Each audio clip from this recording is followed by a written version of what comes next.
নমস্কাৰ job news channel আজি এক নতুন ভিডিঅ' লৈ আহিছে। আজিৰ ভিডিঅ'টো যিসকলে আসাম পুলিচ SI আৰু কনষ্টেবলৰ কাৰণে প্ৰিপাৰেশ্যন কৰি আছে তেওঁলোকৰ কাৰণে আজিৰ ভিডিঅ'টো আৰু ইয়াত বহুতো গুৰুত্বপূৰ্ণ কুৱেশ্যন আপলোড কৰা হৈছে। আজিৰ ভিডিঅ'টো আপোনালোকে প্ৰথমৰ পৰা শেষলৈ ভালদৰে চাব, ভাল লাগে লাইক কৰিব, কমেণ্ট কৰিব। যদি আপোনালোকে মোৰ চেনেলটো এতিয়ালৈকে ছাবস্ক্ৰাইব কৰা নাই তেনেহ'লে ভিডিঅ'টোৰ তলত থকা ৰঙা আখৰেৰে লিখা ছাবস্ক্ৰাইব অপশ্যনটো ক্লিক কৰিব ল'ব আৰু যাতে নতুন ভিডিঅ' পাবলৈ। আৰু মই আপোনালোকক গাইডলাইনৰ পৰা কিছুমান ইম্পৰ্টেণ্ট কুৱেশ্যন কালেকশ্যন কৰি আছোঁ, যিটো আপোনালোকক সম্পূৰ্ণভাৱে এনচাৰ জনাম। তো ভিডিঅ'টো আৰম্ভ কৰিছোঁ। তো প্ৰথমতে আছে, আমাৰ দেশত সংবিধান দিৱস পালন কৰা হয়। Answer B 26 November. আমাৰ দেশত সংবিধান দিৱস পালন কৰা হয় 26 নৱেম্বৰ। প্ৰথম অসমীয়া ICS পাছ কৰা ব্যক্তিজন হ'ল আনন্দৰাম বৰুৱা। প্ৰথম অসমীয়া ICS পাছ কৰা ব্যক্তিজন হ'ল আনন্দৰাম বৰুৱা। অন্তিমজন আহোম স্বৰ্গদেউ হ'ল পুৰন্দৰ সিং। অন্তিমজন আহোম স্বৰ্গদেউ হ'ল পুৰন্দৰ সিং।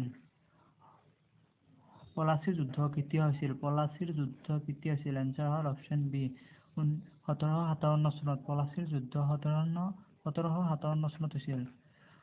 কৌটিল্যৰ অৰ্থশাস্ত্ৰ হৈছে বৃহৎ গ্ৰন্থ। ৰাজনীতি বিষয়ক গ্ৰন্থ। কৌটিল্যৰ অৰ্থশাস্ত্ৰ হৈছে ৰাজনীতি বিষয়ক গ্ৰন্থ।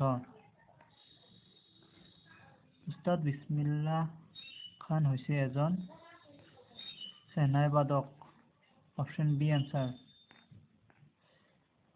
তাৰপিছত বন্দে মাতৰমৰ ৰচক কোন? বংকিম চন্দ্ৰ চেটাৰ্জী। বন্দে মাতৰমৰ ৰচক হ'ল বংকিম চন্দ্ৰ চেটাৰ্জী।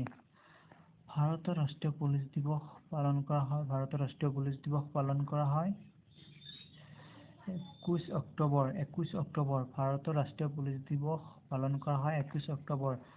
বৰ্তমান ভাৰতৰ মুঠ ৰাজ্যৰ সংখ্যা 28 খন। ভাৰতৰ বৈদেশিক চোৰাংচোৱা সংস্থাটো হ'ল ৰ। বৰ্তমান ভাৰতৰ ৰাষ্ট্ৰীয় নিৰাপত্তা উপদেষ্টা কোন? বৰ্তমান ভাৰতৰ ৰাষ্ট্ৰীয় নিৰাপত্তা উপদেষ্টা কোন? এনচাৰ এ অজিত ডভাল। 2018 চনৰ জ্ঞানপীঠ পুৰস্কাৰ কোনে লাভ কৰিছিল? 2018 চনৰ জ্ঞানপীঠ পুৰস্কাৰ কোনে লাভ কৰিছিল?